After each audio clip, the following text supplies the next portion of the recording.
नमस्कार, आप देख रहे हैं सिटी न्यूज और मैं हूं आपके साथ कंचन। राष्ट्रीय स्वयंसेवक संघ के 100 वर्ष पूरे होने के उपलक्ष्य में सिसई प्रखंड अंतर्गत ग्राम बरगावा में हिंदू सम्मेलन का भव्य आयोजन किया गया। मुख्य अतिथि प्रांत कार्यवाह त्रिलोचन जी, हिंदू जागृत मंच के प्रदेश परावर्तन प्रमुख संजय वर्मा, जिला संचालक साहू प्रकाश लाल, खंड कार्यवाह मुकेश ताम्रकर और पुजारी मनमोहन गिरी द्वारा संयुक्त रूप से मंत्रोच्चारण कर कार्यक्रम का शुभारंभ किया गया। इसके साथ ही मुख्य अतिथि को अभिनंदन पत्र सौंपकर उनका स्वागत किया गया। राष्ट्रीय स्वयंसेवक संघ के प्रांत कार्यवाह ने उपस्थित जनसमूह को संबोधित करते हुए कहा कि राष्ट्रीय स्वयंसेवक संघ की स्थापना सन 1925 में की गई थी। वर्ष 2025 में इसके 100 वर्ष पूरे हो गए हैं। इसी उपलक्ष्य में संपूर्ण भारत में शताब्दी वर्ष समारोह का आयोजन किया जा रहा है। उन्होंने राष्ट्र के लिए अपनी योगदान देने की बात करते हुए कहा कि सभी लोगों को अपने धर्म के प्रति जागरूक होना चाहिए। गीता शास्त्र में बहुत अच्छी जानकारी लिखी गई है, जिसका हम सभी ज्ञान ग्रहण कर सकते हैं और अपने जीवन में आत्मसात कर सकते हैं, जिससे हमारी जीवन यात्रा सुगम बन जाएगी। संघ सभी को मिलाकर चलने की बात कहती है। उपस्थित जनसमूह को संघे शक्ति कली युगे का बेहतरीन तरीके से उदाहरण दिया। साथ ही गीता ज्ञान से संबंधित बहुत सी बातों को अच्छे तरीके से वर्णन कर समझाया। वहीं उनके द्वारा धार्मिक और आध्यात्मिक विषयों के बारे में जानकारी प्रदान की गई। सम्मेलन में आए सभी लोगों के लिए समरसता भोज का आयोजन किया गया था। हिंदू समाज को जागृत करते रहने के लिए जो संगठन है हिंदू जागरण मंच से अपने भाई संजय जी, खंड कार्यवाह मुकेश जी और कार्यक्रम मैं भी लगातार चाईबासा के क्षेत्र से कार्यक्रम करते हुए कल भी मैं सिमडेगा गया था। चारों तरफ ये कार्यक्रम हो रहा है, सभी जगह हो रहा है। यह 100 साल पूरा हुआ है। विश्व का सबसे बड़ा द्वितीय संगठन है और उसी संगठन के तहत आज भारत की जो सपना था, अपने परम पूजनीय डॉक्टर केशव बलिराम हेडगेवार जी 1925 से ये गठन करते हुए उनकी सपना था कि भारत को हिंदू राष्ट्र बनाना और विश्व के गुरु के शिखर पर भारत को ले जाना। ये प्रक्रिया शुरू हो चुका है। 2014 से भारत की प्रगति आगे बढ़ रही है। आप देख रहे होंगे जिस राम जन्मभूमि पर हमारे हजारों साल से यह आंदोलन चल रहा था, लेकिन देश में आप ऐसे राष्ट्रीय स्वयंसेवक के स्वयंसेवक को देश के गद्दी पर बैठाया है, तब से भारत आगे बढ़ रहा है। आज विश्व घुटना टेक रहा है भारत के सामने। आज आप सबों के बीच में हमारे प्रधानाचार्य जी ने बहुत ही विषय रखे। ये अछूत नहीं है। आज अगर ये घटना की सूचना खुद हमारे माननीय विभाग माँ हम दिन चार रहे न रहे, भारत माता की जय। और एक सूचना है, 15 तारीख को सिसई में विराट हिंदू सम्मेलन है। इसमें महामंडलेश्वर सुनील शास्त्री जी महाराज का आगमन हो रहा है। ये हर एक तरह से लोग आ रहे हैं। अभी हमारे क्षेत्र में जगत गुरु शंकराचार्य भी सरदा में आ रहे हैं। 3 दिन का सम्मेलन जगह जगह होगा। इस कार्यक्रम जहां भी हिंदू सम्मेलन हो, जहां भी हिंदू की बैठक हो, हम जरूर जाएं। इसी भावना के साथ अपनी वाणी को हम विराम देते हैं। भारत माता की जय। कितने लोग हालेलुया चर्च जा रहे हैं, आपको पता है? कुछ नहीं। मैं भी बानो में गया था। बुरोस होता है गांव है, वहां पर राजपूत लोग का गढ़ है। वहां पर राजपूत परिवार 2 घर क्रिश्चियन हो गया। गांव के लोग को पता ही नहीं है कि शनिवार को कहा जाता है। जब अभी पता लगा तो मैं राजपूत समाज के अध्यक्ष को बोला कि आपके जात तो ईसाई बन रहे हैं। बोला ना, राजपूत छत्री होता है, नहीं बनता है। पता लगाओ, तेरे घर के बगल में तेरे मामा का बेटा ईसाई बना है। लोग को पता ही नहीं लगा। अभी बस ही आ गया था। तेली समाज के अध्यक्ष को बोला, आर्या में बैरटोली गांव में तेली समाज ईसाई बन गया है। तेली समाज का अध्यक्ष बोलता, तेली लोग ईसाई बनेगा? वर्मा जी आप पागल हैं, चलो बैरटोली। जब ले गया मोरई से भी 2-4 लोग को। लेकिन आज सोचते हैं कि मेरे दामाद कब आएगा और ये बाल को ले जाएगा। ये तो भावना हुआ है। उनकी चिंता है बाल को रुमाल में सजा कर रखने का। और यह घटना आपके सिसई प्रखंड में हुआ है। ये चापी गांव में वो बाल खरीदने वाला नौजवान हिंदू लड़की को लव जिहाद का शिकार फंसा कर ले गया। उस समय आपको याद होता है कहाँ गया राष्ट्रीय स्वयंसेवक संघ विश्व हिंदू परिषद, तब आपको याद होता है कि मेरा बेटी को ले गया। हमारी अपनी चिंता होनी चाहिए, वो बाल से हमारे क्या हो रहा है, हमारी माँ बहन की असुरक्षित है। दर्जनों बहनें मुसलमानों के चंगुल में फंस रहे हैं, मोबाइल नंबर दे रहे हैं, मोबाइल नंबर ले रहे हैं। आप देखिएगा बाल खरीदने वाले जो आते हैं, बहनें झूठ जान लग जाती है। की सभा करनी, हिंदू सभा करनी है। यहाँ पहले बैठक हुई, चर्चा हुई, प्रबुद्ध लोगों के साथ योजना बनी। योजना बनने के बाद उसका प्रचार प्रसार हुआ कि हर घर से सभी कोई एकत्रित होंगे। हम लोग यहाँ 1 घंटे के लिए आएंगे। आज हमारे जो आए हुए हैं विश्व हिंदू परिषद के राष्ट्रीय स्वयंसेवक के प्रबुद्ध कार्यकर्तागण, जिन्होंने अपना पूरा समय जीवन दिया है हिंदू को संगठित करने के लिए, ऐसे लोग अपना जीवन दे दिए हैं और हम 1 घंटा 2 घंटा समय देने के लिए तैयार नहीं हो रहे हैं, तो कैसे हमारी रक्षा होगी। अभी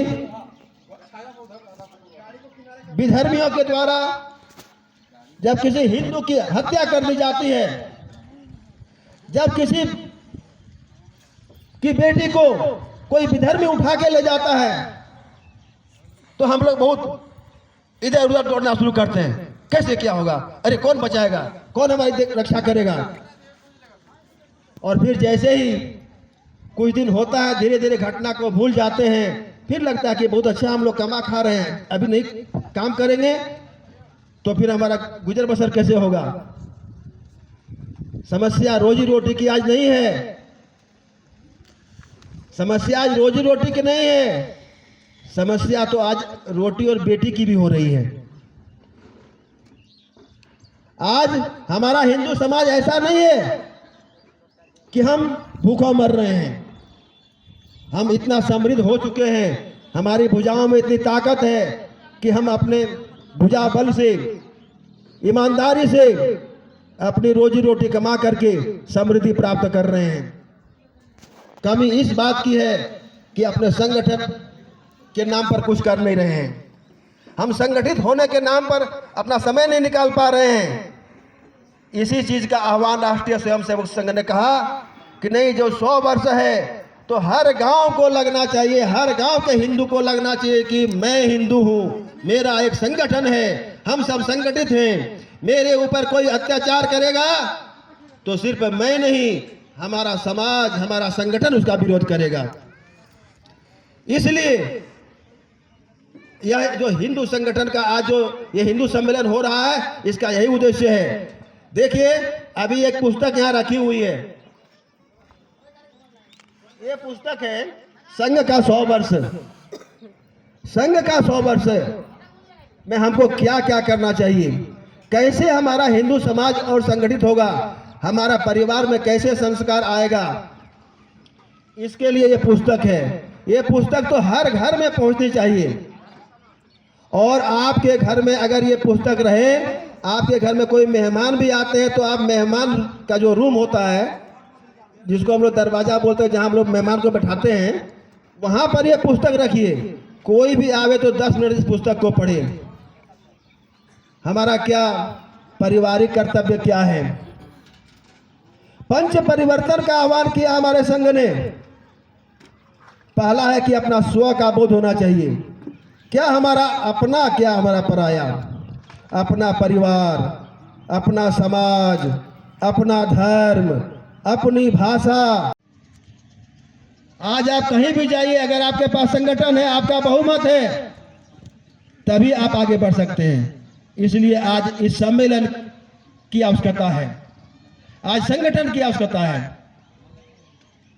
मैं आप सबों से आग्रह करूंगा, यहाँ बहुत सारे वक्ता आए हुए हैं, हो सकता है मैंने थोड़ा सा ज़्यादा समय ले लिया, लेकिन मैं पुनः आप लोगों से ये आग्रह करूंगा कि हमारे बच्चे संस्कारवान बने, हमारे बच्चे हमको माता पिता का दर्जा देने के लिए हमेशा तत्पर रहें, दादा दादी का सम्मान करें, तभी हम अपने परिवार में सुखी रहेंगे, शांति रहेंगे।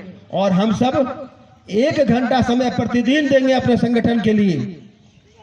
जो हमारा संगठन है, ये माँ दुर्गा का मंदिर है। हो सकता है हर मंगलवार सब किसी को समय मिले 8 बजे रात में, 8 बजे शाम में, तो अपने से मिल के बोलिए नहीं हम लोग 8 बजे ही आएंगे, लेकिन हर मंगलवार को 8 बजे आकर के अपने संगठन में यहाँ एक जगह बैठ करके हनुमान चालीसा का पाठ करेंगे, माँ दुर्गा का भजन गाएंगे 1 घंटा सिर्फ। इससे हमारा संगठन मजबूत रहेगा। एक आह्वान पर पूरे गांव का एक मोबाइल नंबर हो, एक व्हाट्सएप हो, ये बड़गांव का है व्हाट्सएप नंबर, सभी लोगों का व्हाट्सएप में उसका जुड़ा हुआ रहे। एक आदमी उसका एडमिन होगा, पूरे बड़गांव के लोगों को उसमें का नंबर रहेगा। एक बार उसमें मैसेज आएगा कि देखो ये काम करना इतना बजे, हर गांव से एक नौजवान निकलेगा। अगर छोटा मोटा काम रहेगा, जरूरत पड़ेगा, सबको दौड़ के निकलेंगे। रोड पर ये घटना घट गई, मान लीजिए अचानक घटना घट गई, तुरंत मैसेज आएगा, हर आदमी उसको देखेगा, अरे ऐसा हो गया, चलो चलो, खेत में भी रहेगा, वो अपना काम छोड़ेगा, दौड़ के आ जाएगा। आज हमारे पास ऐसे ऐसे साधन हैं कि हर किसी को घर जाके कहने की जरूरत नहीं है। इस चीज को हमको देखना है। अभी देखिए मस्जिद में क्या होता है, कोई बात होती है तुरंत 1 मिनट में प्रचार प्रसार, और तुरंत दौड़ करके 50 आदमी जमा हो गया।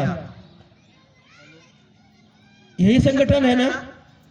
गलती किसी की नहीं, वहां आप कितनों निर्दोष हैं, सब 50 मिल करके आपको दोषी दे देगा। जहां 5 रुपया का भी अगर आप किसी का नुकसान किए, बोले तुरंत 5000 दीजिए, नहीं तो इसका मोटरसाइकिल जब्त करो। संगठन है उसके पास, हमारे पास कोई संगठन नहीं है। जो आता है कुछ बोल के चला गया, किसी को मार के भी चला गया, अच्छा सोचेंगे कल बोलेंगे, उसके घर जाएगा, उसके घर जाएगा, बोलेगा देखो हमारे साथ ऐसा हुआ, अच्छा रुको दिखाते हैं उसको। ऐसे करते करते 5 दिन बीत गया, सब अपना काम में लग गया, भूल गया। संगठन का अभाव है, तो इसको मजबूत करना है। सभी को पुनः नमस्कार। भारत माता की, भारत माता की जय श्री राम। नमस्ते। आपका चैनल को पहले मैं बहुत धन्यवाद देना चाह रहा हूँ। सबसे पहले कि मेरी आवाज़ जनता तक जाएगी।